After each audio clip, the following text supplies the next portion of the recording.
This notebook right here is the heart of my travel planning system.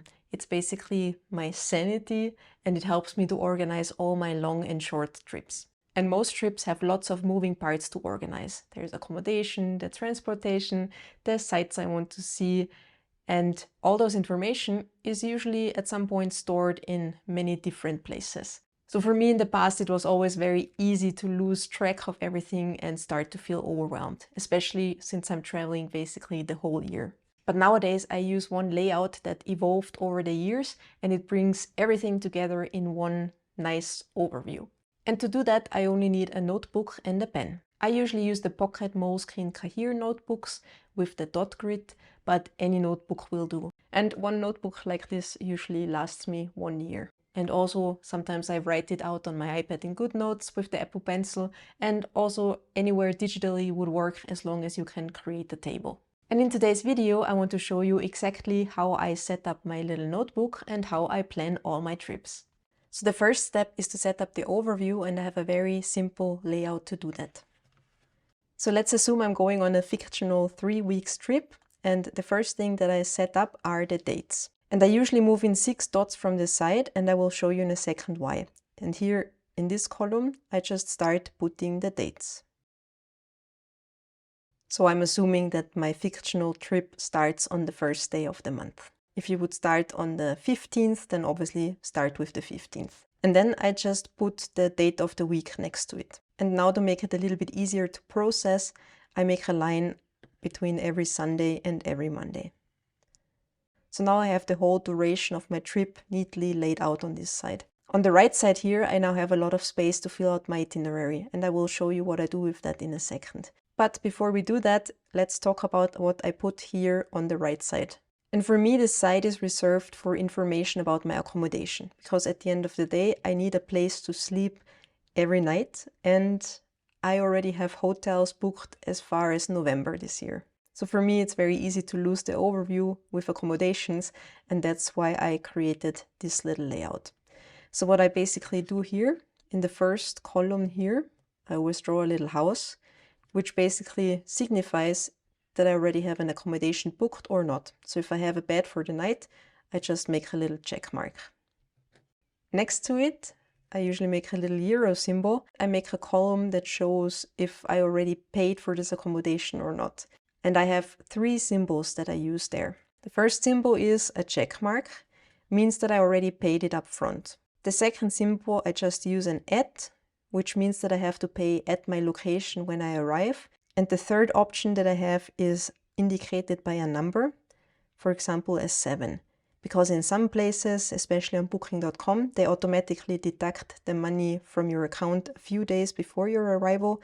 And with that, I just know, for example, it will be paid 7 days before, 4 days in advance, something like this.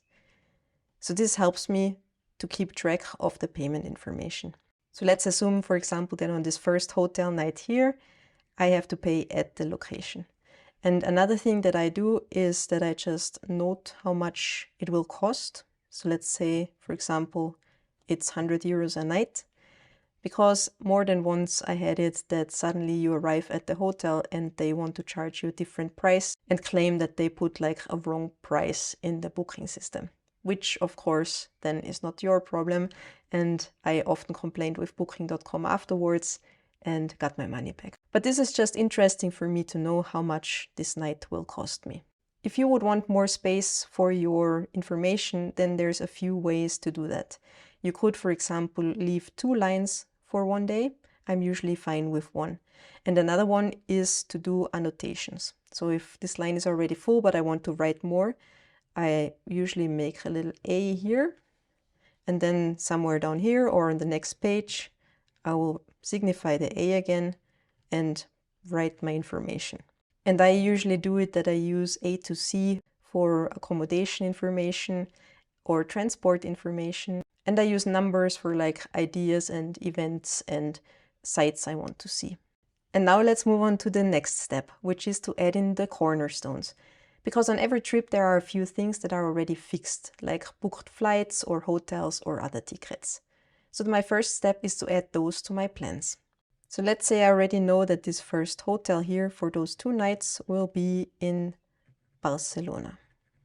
So I write down Barcelona. And if it's more than one day, I usually indicate it with a little bracket. And I also know that I will arrive with my flight that day. So let's say from 10 p.m. to 14:30, I'm flying. And then, for example, I already know that I already pre-booked the tickets for the Alhambra, and that the last 2 days at least I want to spend in Sevilla. And here at 15 o'clock, I fly home. Now, I do not put any sensitive information here, for example, any booking numbers. I usually keep them safe in my email and in my calendar and look up there what I need.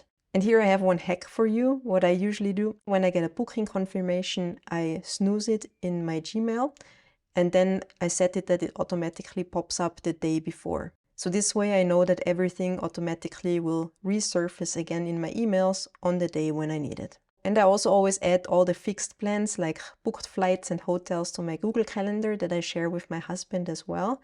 And now if you're asking why not just using Google Calendar to keep track of your trips? Well, in my opinion, I find it hard to get an overview of the things because, for example, with the hotel information, if I already paid it, I would have to type everything in there and then click several times to just get this information. There is no way for me, for my brain, to just have this information easily accessible. And also I find it very difficult to distinguish between things that are already fixed plans and things that are just ideas. And honestly, I just find it way faster to jot something down in my notebook. Now, step number 3 is to fill in the blanks. And this is the part that I like the most because it's a little bit like a puzzle or a Sudoku to figure out your plans. And as you can already tell, some days are a little bit more rigid and others are more flexible. And I like it very much that it gives me an overview already of when I have to be where. So for example, I start in Barcelona and I know that 12 days later I have to be in Granada. And this way I already know that I have to organize my way to get there in those days here. And this step is usually quite easy because I always collect ideas. And I have 2 ways that I do this. The first one is that I have a running list of ideas in my notebook. Let me just show you for my upcoming Scandinavia trip. I usually keep a running idea list where I just jot down places I would like to see. And to make this a little bit more organized, I have this little tracker here on the side. And the way I use it is in the first column, you see this star. This is usually a place that I absolutely 100% want to see on my trip. So here under D, I collect everything that I would like to see in Denmark, then hop on the ferry. S is everything that is kind of south, and N is everything that is north. And this helps me to quickly figure out things to do. And I just add places as I see them when I research them, and I like it very much that there is no need for complicated organization. The second way is that I always collect things that I would like to see or restaurants I want to try in Google Maps. I do that all the time, doesn't matter where in the world these things pop up, I just save them. And now if I look into my Google Maps, I have lots of saved points along the way, and that helps me to fill up the route with things that I would love to do. And on long trips, like we're about to do in Scandinavia, I have one shared Google Maps with my husband where both of us put the things we want to see. And then when I look at that map, there's pins with saved places all over the place. And that also helps me to figure out a route with exciting things I want to see. There are lots of different types of trips, but I really like it that this layout basically works for all of them. So just as an example, at the moment I'm here in Italy for 2 months, but we're house sitting. So I did not really have to organize very much apart from one night in a hotel when we drove to Italy and one night in a hotel when we drove back. So that's very easily organized 2 months. The upcoming trip to Scandinavia, we will go with the car and with the tent. So we are somewhat flexible. We have a few fixed things like the ferry from Denmark to Norway that we already booked. But apart from that, all our days are very flexible. So what we like to do on trips like this is to already kind of have the places we would like to see along the way lined up, but then kind of decide day by day how far we want to go, where we want to go next, and just then make it a little bit more flexible. And then again, I have a totally different trip coming up at the end of the year because my family is going to come to visit us in Spain. So then we're going to be 6 people. So even though I have my car there and I would be very flexible, 6 people don't fit into the car. So my idea is to send them with buses and trains between the cities that we want to visit. And obviously this way there is a lot more organization that I need to do up front and pre-booking that I need to do up front. But for me, the nice thing is that I don't need to reinvent the wheel because all those trips I can just organize with exactly the same layout in my tiny notebook. Step number 4 is to stay organized. And I usually add page numbers because I find them useful for 2 reasons. Reason number 1 is that I use it for threading. So let's assume that this overview is on page number 14, and at some point I ran out of space to add my information, and the next free page on my notebook will be on page 21. So I would just go to page 21 and continue there, and then I just make a little note here that now I'm on page 21 and I was on 14 before. So I can quickly see where this information continues. And I like it that this way I don't have to be very organized with my notebook. I can just write all over the place and just thread the pages together. I also sometimes use it in the overview page here. So let's say that I wrote down a lot of information about the Alhambra that I want to see on page number 20. Then I would just make an arrow and the 20 and indicate it here. And then it's also easy to find again. I usually also leave 2 pages in the front empty for an index. So let's assume that these are a few pages in the front. So I would write down Spain, itinerary, and give it page number 13. And of course, if I would continue on 21, and I remember I would also put 21.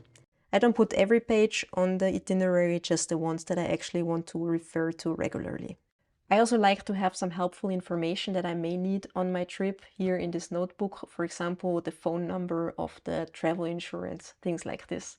In the past, I always used to write it out, but nowadays I just keep a piece of paper here in the back pocket, and this way I don't have to rewrite the information every time I fill up one book. Step number 5, keep it safe. As you can see, I don't use any fancy covers for my pocket notebook because I think then it just becomes too bulky for me. So if I really expect to get into some rain, I will just put it in a Ziploc bag. But of course, there is the risk of losing it or destroying it, which is more likely in my case. For example, once I spilled a whole plate of cream soup on my notebook and it was basically unreadable afterwards. And as I already mentioned, there is no sensitive information in my notebook, but I would hate to lose all the information that I wrote in there.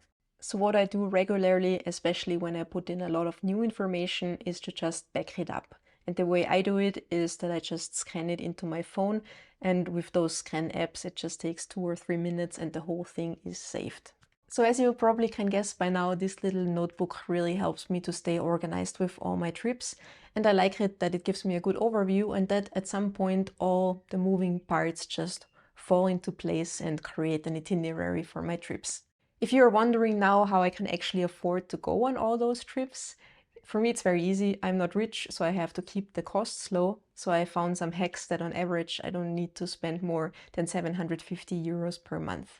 If you want to know how I do that, I will link you a video somewhere around here. And if you enjoy content like this, then consider subscribing to my monthly newsletter or to this channel. That would make me, as always, very, very happy. And thank you very, very much for watching. And I'm looking forward to seeing you in my next video. Bye!